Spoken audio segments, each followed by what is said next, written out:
Bonsoir à tous. Alors je vais me présenter, donc Raphaël Millot.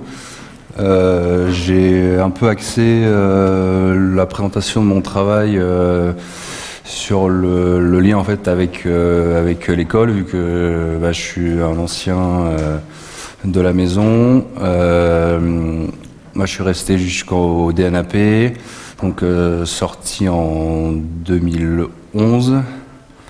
Et je voulais montrer un peu l'évolution du travail, vu que je suis revenu sur Limoges maintenant il y a à peu près 5 ou 6 ans pour monter un peu ma propre activité. Donc formation design de produits. Moi j'ai fait un BTS à Olivier de Serres avant de venir à Limoges.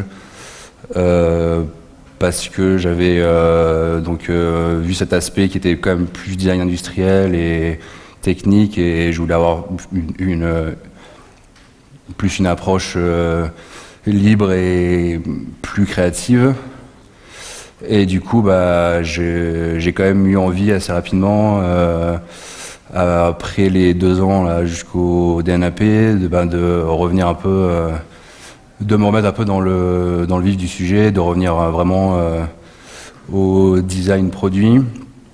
Et donc j'ai travaillé pendant pratiquement 6 ans avec Christelle Ledéan, donc qui est une designer textile, mais aussi qui travaillait sur beaucoup de projets assez pluridisciplinaires. Donc moi c'est ce qui m'attire aussi dans la pratique. Du coup, moi, on était toute petite structure. Moi, j'étais vraiment en charge de toute l'exécution, on va dire, 3D des projets, de la mise en forme, tout le process, avec un retour évidemment avec elle sur la création des projets. Donc c'est des projets maintenant qui auront 10 ans on va dire, mais c'est tout à fait dans la façon que j'ai aussi de voir les projets et aussi le métier. Donc là j'ai présenté quelques projets parce que il y en a eu évidemment beaucoup pendant tout ce temps-là, et là, pour le coup, on a beaucoup travaillé sur du mobilier avec des artisans. Donc on était beaucoup avec des artisans basques parce qu'elle était dans un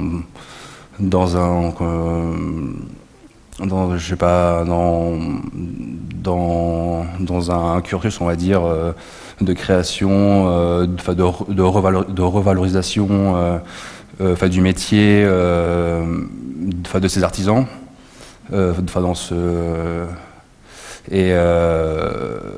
Du coup, elle en fait elle aime bien avoir une approche historique un peu du mobilier, mais en fait sortir un peu, s'inspirer de ces formes-là et de les retravailler en fait, et de recréer un peu des objets un peu qui sont un peu manifestes pour justement sublimer en fait leur savoir-faire. Tout en étant dans des formes plus contemporaines. Donc là, en effet, il y a les deux phases, la création du projet et puis une présentation après, du mobilier. Donc c'est énormément de techniques et de belles matières dans du mobilier qui est complètement revisité, quoi. Toujours inspiré évidemment de pièces historiques, mais qui sont complètement retravaillées. Donc là c'était La Barrère, qui est des artisans basques, donc une famille d'ébénistes. Pareil pour Gouréa, qui est pareil une entreprise d'ébénisterie. Et on a pareil, là c'était un peu plus, il y avait un peu moins, l'ancrage historique était peut-être un peu plus récent, on va dire. sur des formes plutôt années 50, années 60, et sur du mobilier, donc qui est toujours une collection toujours en rapport avec la maison. Bon, là on est sur des projets un peu plus extravagants, et là on était quelque chose de même un peu plus accessible, on va dire, visuellement, donc toujours ancré dans l'univers de la maison. Donc ça aussi, tout ce qui est textile aussi, c'est elle qui travaillait sur le sujet. Et aussi donc une autre voilà, pour un peu nourrir aussi un peu tout ça, évidemment. Tout le travail après de présentation des projets, donc la scénographie pour des stands, toujours pour mettre en avant donc ces productions. Il y a eu aussi pas mal d'aménagements d'intérieur. Donc là, pour des appartements, donc toujours sur Paris, un appartement et puis un exemple d'un appartement, un exemple pour un restaurant. Et ce qui était assez intéressant, c'est qu'à chaque fois, en fait, qu'on essayait de placer un peu les pièces qui avaient été réalisées en fait sur les projets. En tout cas, ça date, c'est un peu plus récent, sur les projets qui avaient été réalisés en fait sur toute cette durée. Et on essayait toujours de les insérer en fait dans tous les projets pour les aménagements. Et donc là, c'est un autre exemple d'une petite boutique, d'un petit showroom sur lequel on avait travaillé, qui montrait vraiment toute cette évolution et tous les produits qui avaient été réalisés au fur de ces années, au fur et à mesure de ces années. Donc là, c'est un peu une première introduction, voilà, en tout cas pour moi, dans le travail vraiment de design, mais à chaque fois, on va dire, vu que c'est voilà dans une petite structure, donc en fait on touchait quand même un peu à tout, et pas mal aussi de textile, et toujours avec donc un rapport toujours avec les artisans, d'être vraiment avec eux quoi, et de suivre les projets un peu de A à Z. Donc voilà, c'était une petite introduction en fait sur les projets sur lesquels j'ai pu travailler à la suite de mes études ici, et pour ensuite faire un lien en fait avec maintenant ce qui se passe maintenant, on va dire, c'est que en fait depuis 2013 aussi je suis dans l'association 748, donc qui a été créé par des anciens aussi de ma promo et d'autres aussi des années suivantes, donc qui on travaille toujours ici à Limoges. Donc on a notre atelier qui est dans Limoges, qui est à l'IF, donc qui est un tiers-lieu, on va dire. Donc c'est là où on peut travailler, on a nos bureaux, on a nos ateliers, et ça mélange un peu architecture, design, plasticien, graphiste, et moi aussi maintenant qui est plus une activité de sérigraphe, mais pas que. En fait, voilà, je me vois aussi plutôt maintenant comme une sorte de studio créatif, parce que j'aime bien toucher à tout, enfin revenir un peu, faire toujours ce chemin en fait entre le design graphique, le design produit, voilà, enfin ça, c'est une approche que j'aime bien en fait moi. Voilà, dans le design, de ne pas rester dans un seul chemin en fait. C'est des choses qui m'intéressent. Donc là, il y a des images là, de la dernière exposition qu'on a fait pour la French Design Week en septembre. Donc là, qui présentait un peu tout l'avancement de nos projets, donc qui montrait un peu toutes les facettes de tous les résidents. Et donc c'était assez intéressant parce que c'est des choses qu'on fait moins en général. Enfin, notre lieu, on le fait vivre en faisant des événements aussi, des expositions, mais c'est souvent des gens qu'on invite. Et là, pour le coup, on a vraiment voulu montrer. On fait ça en général une fois par an, mais c'est pas forcément. Voilà, en ce moment, c'était un peu plus compliqué. Du coup, là, on a vraiment voulu faire un bilan sur tout ce qu'on faisait. Et c'est pour ça, en fait, je vais enchaîner sur les projets et montrer que en fait, ce lien avec les gens avec qui j'étais, et même si on a pris des chemins un peu différents, en fait, au final, il y en a pas mal qui sont revenus. Moi, c'était un peu aussi par hasard aussi, parce que ils ont ouvert ce lieu donc en 2015, au moment où moi je changeais un peu mon activité, que je me lançais dans mon propre projet, et j'avais besoin donc d'un lieu, parce que sur Paris c'était un peu compliqué de trouver ce que je voulais.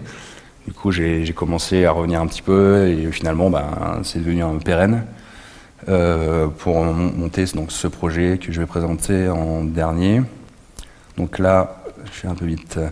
Là, c'est un exemple d'un projet que j'ai fait avec Mathieu Arietta, qui est un ancien aussi de l'ENSA, et qui travaille maintenant avec le Yocto Studio, donc qui est aussi au sein de notre atelier, donc le studio de design. Et donc là, on va être un de nos premiers projets en duo pour le coup, qui était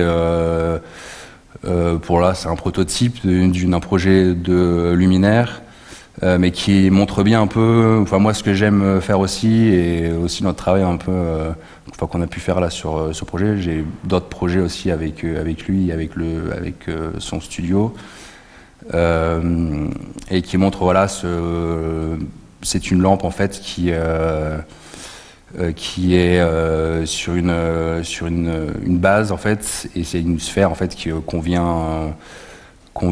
peut rouler en fait sur cette base, et on a un filtre lumineux, donc soit miroir, soit un filtre dichroïque qu'on vient faire rouler en fait et passer devant cette lampe, et donc pour le coup créer donc des ambiances, etc.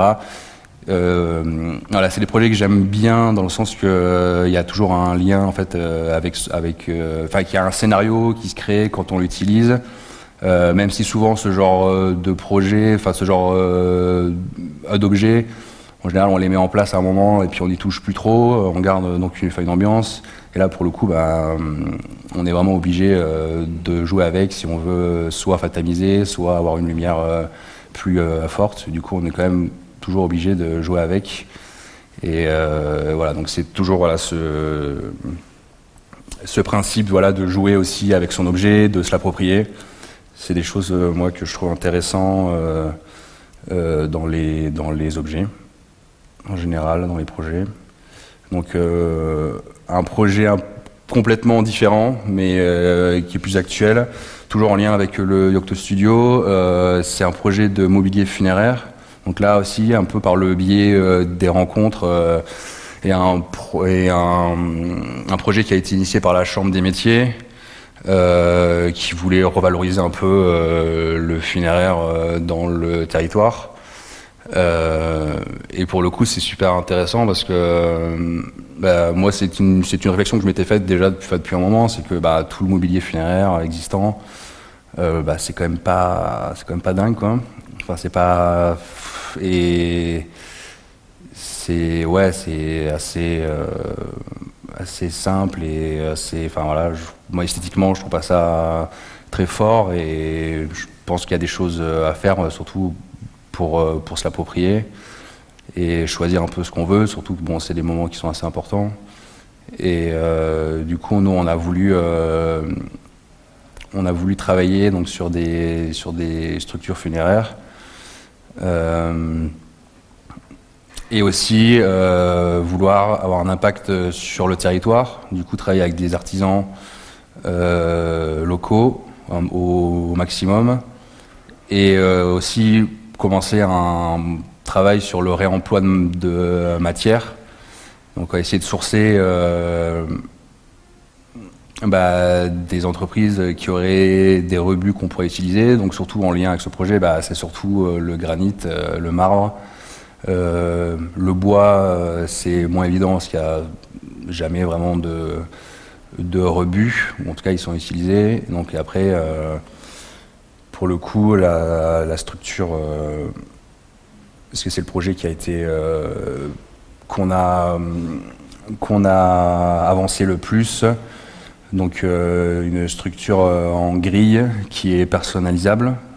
Pour le coup, on peut choisir ces teintes de pierre, de granit, et il y a une autre matière aussi, une sorte de céramique, un aggloméré de céramique, et donc du bois, et du coup toutes les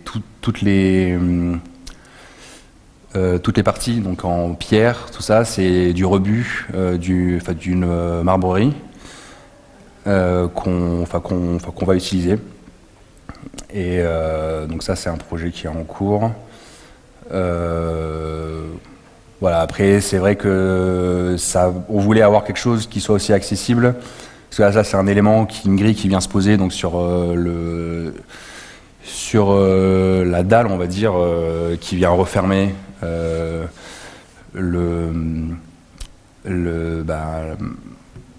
là où fait les personnes, où on met le cercueil, quoi. J'ai plus le mot en tête. Bon, caveau, voilà. Bravo. Et du coup, voilà, on vient mettre cette structure, fixer cette structure sur cette dalle. Et du coup, on voulait avoir quelque chose, au final, essayer d'avoir quelque chose qui soit assez accessible. Et finalement, c'est un peu le problème aussi avec le travail, en fait, on se confronte un peu à ça actuellement, c'est que en travaillant sur du local, en France, ou etc., arriver à avoir des structures accessibles, des prix accessibles, c'est quand même compliqué, surtout que tout le mobilier funéraire actuel, c'est que des choses qui sont faites en Chine. Et ou alors en très très grosse quantité. Et du coup, c'est un peu compliqué, mais on travaille dessus parce que je pense que c'est un projet qui a de l'avenir, qui est très intéressant et qu'on va aussi pousser un peu plus. Et ensuite, un peu différent, voilà, ça jongle un peu entre les projets, mais toujours un projet en collab en fait avec un autre designer qui travaille aussi dans l'atelier, Dorian Felgin, qui est aussi un ancien de l'ENSA. Donc là on est plutôt sur un travail vraiment formel, d'un travail, un projet de service d'art de la table en porcelaine. Et là on a voulu c'est plutôt un travail de recherche formelle. Et aussi un peu dans les thématiques qui m'intéressent et qui nous intéressent, et essayer de tromper un peu, de jouer avec les formes et tromper un peu, de jouer avec les codes aussi existants. Donc là, en général, on a voulu sortir un peu des formes classiques de l'art de la table et aller sur des formes qui sont un peu exagéré, on va dire. C'est des formats, des assiettes, des plats. Ça peut être, c'est des éléments un peu hybrides. Et donc, ce qu'on voulait aussi, c'est ce jeu aussi on est un peu sur cette idée de cacher les formes aussi. Donc, ce jeu de drapé, de fantômes, de tout cet univers un peu qu'on a envie de travailler. Du coup, on a un peu schématisé évidemment tout ça et extrudé un peu cette forme de drapé pour en faire un boudin, on va dire, qui est autour qui entoure ces plats et ces assiettes, pour justement avoir quelque chose qui est complètement, un rebord qui est très très large, mais qui permet justement une prise en main. Et voilà. Après, on a des exemples de prototypes aussi, c'est en cours de fabrication. On s'occupe aussi, nous-mêmes, surtout lui, qui travaille beaucoup la céramique. Et donc là, c'est en cours d'avancement. Alors quelque chose d'autre aussi qui m'intéresse beaucoup, là c'est aussi un travail de recherche, clairement, c'est plus pour pour de l'expérimentation.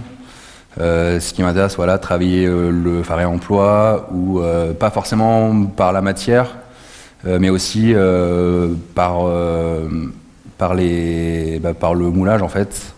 Donc là, c'est toute une série de petits tabourets qui sont faits, qui sont moulés donc dans des seaux. Et tous les épiètements, c'est des tubes de structure de tente que j'ai recoupé, que j'ai réutilisé et que je plante juste dans les seaux.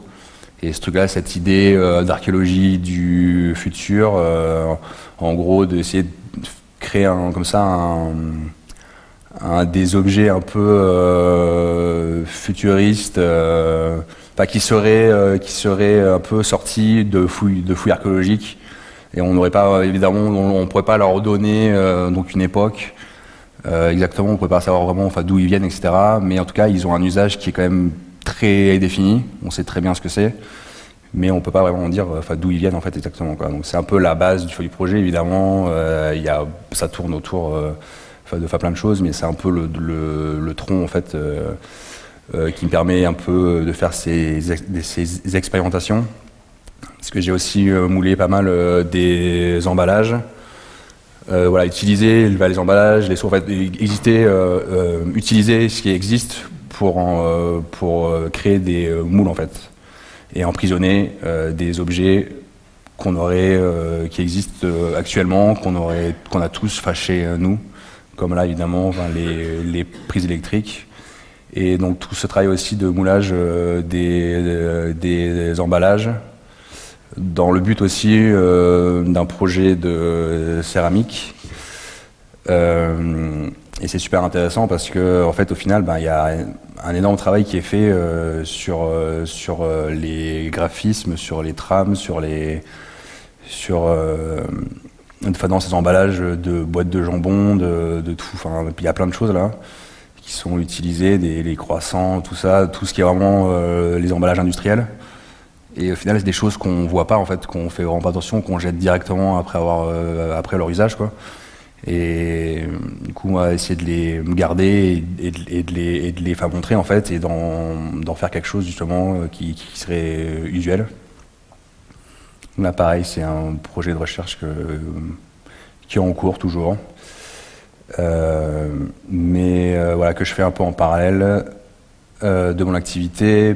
Alors là, pareil, un projet qui n'a pas encore abouti, mais qui était avec un éditeur, donc le Point D, qui est un éditeur de design dans la région de Valence. Et donc là, un travail, il m'avait demandé de travailler avec des rebuts d'une entreprise d'agencement. Donc il y a du bois, du plexi, du miroir, avec des chutes assez définies, donc le bois aussi, MDF. Et donc, vu qu'il y avait des dimensions prédéfinies, il fallait que j'essaie de trouver quelque chose qui pourrait être, de tirer en fait profit donc de ces chutes. Et donc j'ai pensé à ce système un peu d'une étagère, de créer un petit paysage en fait qu'on viendrait agencer comme on veut. Bon là il y a tous les éléments, mais évidemment on peut imaginer qu'il y a juste un miroir, une montagne et des vagues, et qu'on viendrait glisser le long de cette étagère, et pour montrer des éléments, pour les cacher. Voilà, toujours ce jeu en fait, j'en reviens un peu à ça, toujours ce jeu de jouer avec, de créer son petit paysage aussi, et après de se l'approprier. Et même si on a un objet qui est fait en série, on peut quand même se l'approprier et donc en faire quelque chose de plus personnel. Voilà.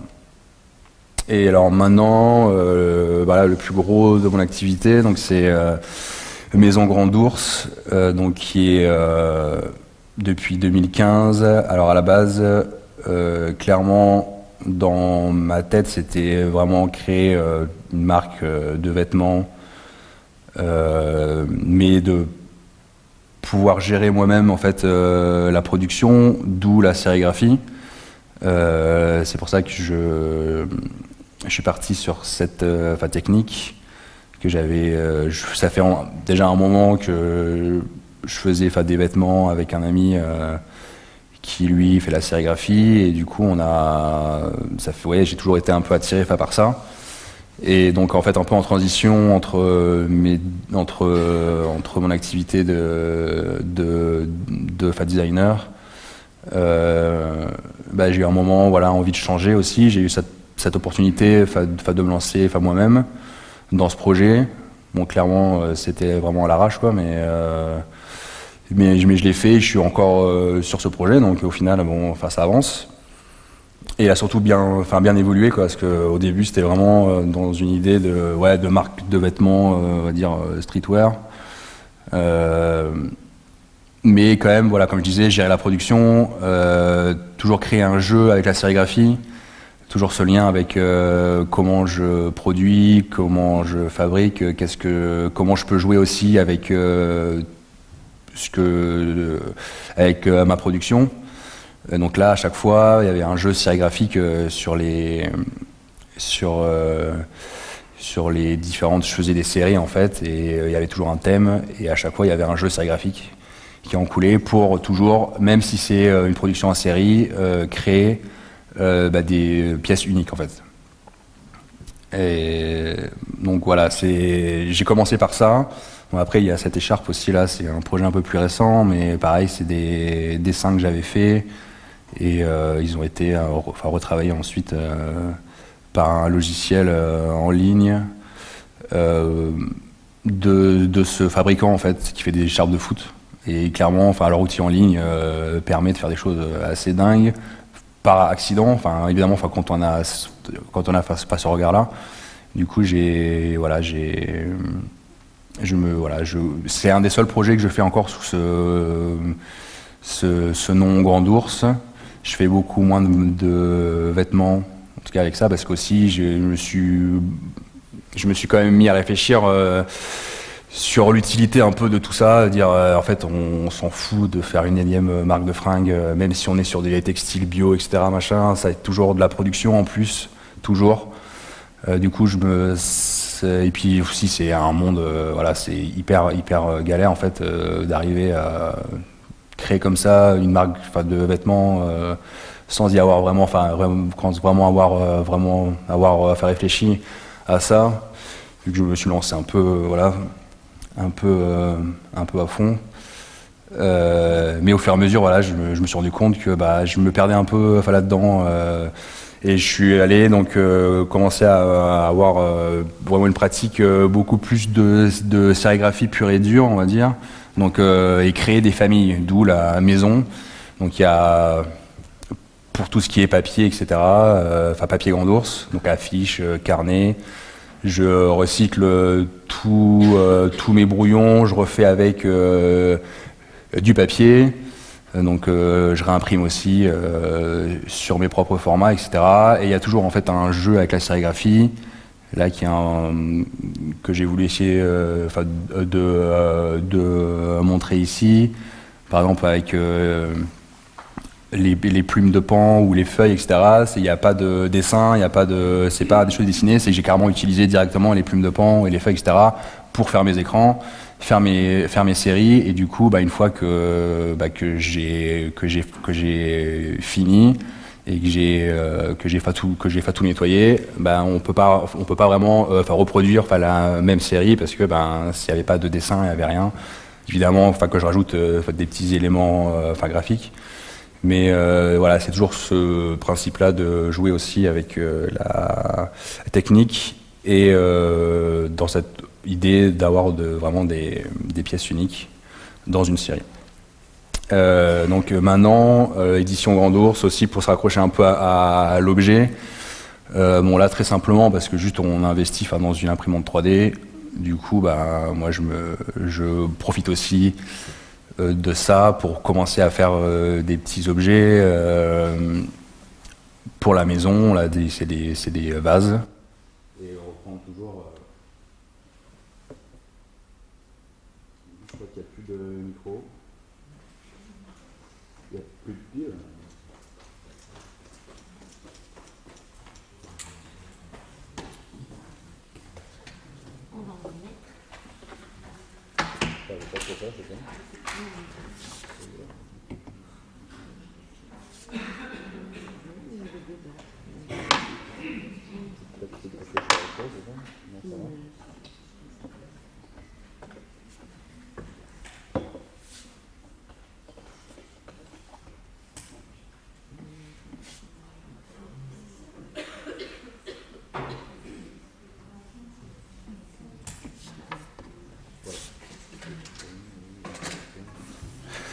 Ok. Donc oui, bon, voilà, projet assez simple au final, mais toujours trouver un lien en fait avec avec l'univers que j'ai envie de créer. Donc là du coup c'est la forme de mon étoile que j'ai utilisée pour dans mes 3D pour faire ces séries de vases. Voilà. Ça c'est et donc le projet maintenant qui m'intéresse le plus et sur lequel je travaille le plus, donc c'est Seconde main Grand Ours.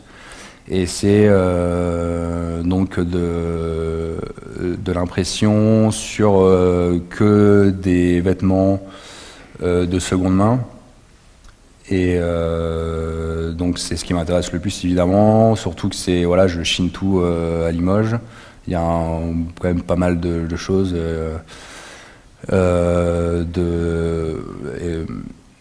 Il y a pas mal de vêtements, enfin Emmaüs et compagnie, tout ça. Il y a vraiment plein de choses et du coup on est sur du local en fait, de pas vraiment travailler des vêtements qui viennent de fois l'autre bout du monde ou même si c'est la seconde main, bien souvent actuellement on a beau dire que c'est la fripe, la seconde main, etc. Mais ça vient de centres de tri, etc. qui ont refait encore une fois en fait le tour du monde.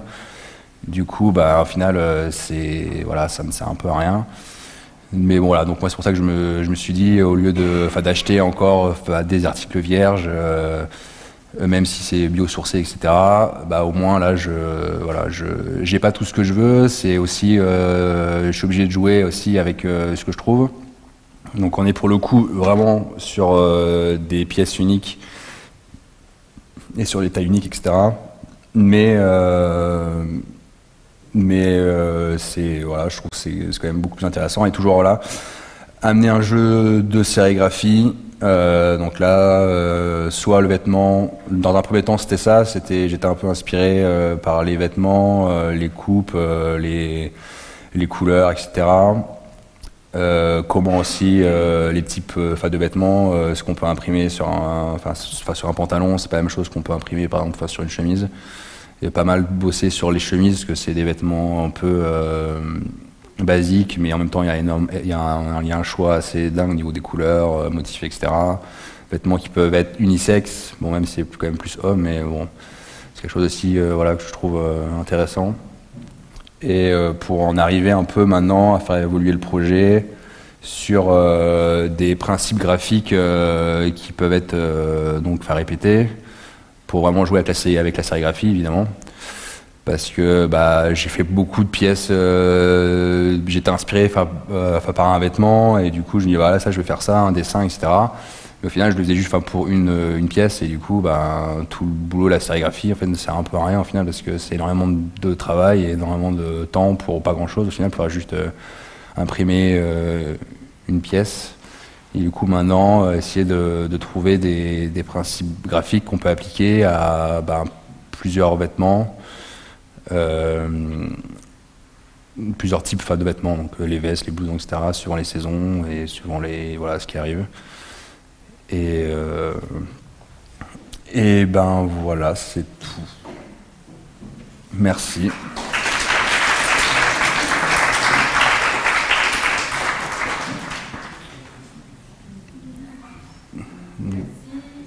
Merci pour cette présentation, Raphaël. Je crois que tu as bien montré toutes les pistes qu'un designer peut explorer, à la fois le mobilier, tout ce travail de sérigraphie, de vêtements, et la façon de rebondir aussi sur différentes pistes. Je trouve que c'est une expérience vraiment intéressante. Est-ce que vous avez des questions pour Raphaël? Oui. Bonsoir. Bonsoir. Merci pour la présentation. J'arrive pas trop à me rendre compte sur combien de temps tu as travaillé. Il y a des choses où de la manière dont j'ai compris, c'était plus des recherches, des choses qui se sont plus développées, mais du coup j'ai un peu du mal à me rendre compte sur combien d'années ça s'étale. Ou est-ce que là, ce projet final, tu vas vraiment développer ça, et du coup ces trucs d'impression 3D, ça reste un peu de côté? Ouais, non, actuellement c'est surtout, je travaille surtout pour mon atelier de sérigraphie et le studio en fait que j'ai lancé. Donc là depuis 2015 Je travaille essentiellement sur ça. Mais j'ai toujours en fait en parallèle d'autres projets comme on a vu avec le funéraire ou ce genre de choses. Mais vu que c'est des projets en parallèle qui sont actuels, mais ça prend forcément plus de temps. Donc toute la pratique, on va dire, de design produit est un peu en fait en parallèle de mon activité qui est vraiment cet atelier de sérigraphie que j'ai actuellement. Et voilà, je sais pas si ça répond un peu à la question. Ça va. Et par exemple, la marque de vêtements au début, quand tu l'as faite, c'était vraiment antérieur à maintenant cette marque de sérigraphie sur des vêtements chinés. Ouais, c'est le premier, oui, voilà, c'est le premier, c'est en 2015 et 2016. C'est vraiment le projet qui a initié en fait ce que je fais maintenant. En fait c'est là où j'en suis arrivé avec la seconde main, c'est toute une évolution. Des réflexions aussi, et aussi comment j'ai vu aussi, que j'ai pu voir en fait les choses évoluer par rapport à moi aussi, parce que vu que je fais tout seul, je suis obligé aussi un peu de trouver des solutions plus viables aussi pour mon activité évidemment, parce qu'il faut en tirer quand même, c'est aussi pour en vivre. Et du coup, mais c'est les deux, je pense que moi j'aime bien lier les deux, c'est un tout. Je suis un peu investi dans ce projet, c'est pas juste un travail en fait, c'est quelque chose aussi que j'aime, c'est des choses, c'est des thématiques que j'aime aussi, qui sont importantes pour moi aussi. Donc tout ce qui est pour la seconde main en fait, c'est clairement pas quelque chose que j'ai suivi en me disant genre ah ouais c'est un truc à la mode. Donc je vais m'y mettre dedans en fait, c'était clairement à la base plutôt des tests que j'ai pu faire, qui était vraiment un délire de sérigraphie, en disant si on prend un vêtement qui est déjà fini, si on plie les manches, si machin, si on imprime, ça fait quoi en fait, et c'est à la base c'est vraiment devenu, ça vient vraiment de tests un peu, mais je me suis rendu compte que c'est finalement que ça plaisait en fait beaucoup plus que ce que je pouvais proposer avant en fait, ou ce que je faisais en fait à ce moment-là, qui était vraiment clairement des vêtements, une marque de vêtements un peu standard. Et en même moment, je commençais à poser un peu ces réflexions de, comme je disais avant, c'est en fait est-ce qu'on a vraiment besoin, est-ce que le monde en fait a besoin de moi? Je pense pas. Et est-ce qu'on a besoin encore d'une énième marque de fringues? Du coup, je me suis dit qu'est-ce que je fais en fait? J'ai un atelier de sérigraphie. J'ai envie moi aussi d'avoir peut-être un impact sur ce système-là, qui reste à mon échelle, parce que évidemment c'est un petit projet, mais je suis pas le seul en fait à faire ça en France. Et du coup, il y a vraiment ce truc-là qui est né. Je pense que c'est au même moment, c'est un peu en parallèle. En 2000, moi j'ai fait ça en 2019, 2018, 2019. Et c'est à ce moment-là que je me suis rendu compte que j'étais pas seul en fait à avoir cette vision-là. Et donc ça m'a encore plus appuyé dans le fait que c'est vers là qu'il fallait que j'aille en fait. Donc c'est toute une évolution en fait de tout ce que j'ai fait en fait. C'est ça me nourrit en fait et ça me fait aller vers autre chose. Donc ce travail de recherche aussi est quand même assez important pour en tirer quelque chose qui est viable en fait. Voilà. Est-ce qu'en sérigraphie, tu as commencé à faire des recherches sur des encres qui soient moins toxiques, mais aussi en plus sur les produits utilisés Ouais, c'est un des gros trucs qui me travaille en fait, c'est ça, c'est que ça reste pour les encres, j'essaye, mais pour tous les produits qu'il y a autour, c'est vrai que c'est quelque chose. C'est vrai que j'ai pas réfléchi plus que ça. Je pensais pas qu'il pourrait y avoir d'autres choses. Mais c'est un truc, ouais, en effet, ça reste quand même assez polluant, quoi. Et du coup, vu que c'est une petite structure, j'ai pas vraiment aussi les moyens de filtrer, de pouvoir faire récupérer l'eau, etc. Et ouais, c'est un des aspects aussi que j'aimerais pouvoir aussi faire, quoi. Mais dans tout ce qu'on fait en fait, il y a toujours, même si on va aller vers d'autres choses, en fait, il y a toujours, on peut pas tout gérer en fait à 100%, quoi. Et c'est ça qui est un peu frustrant aussi, quoi.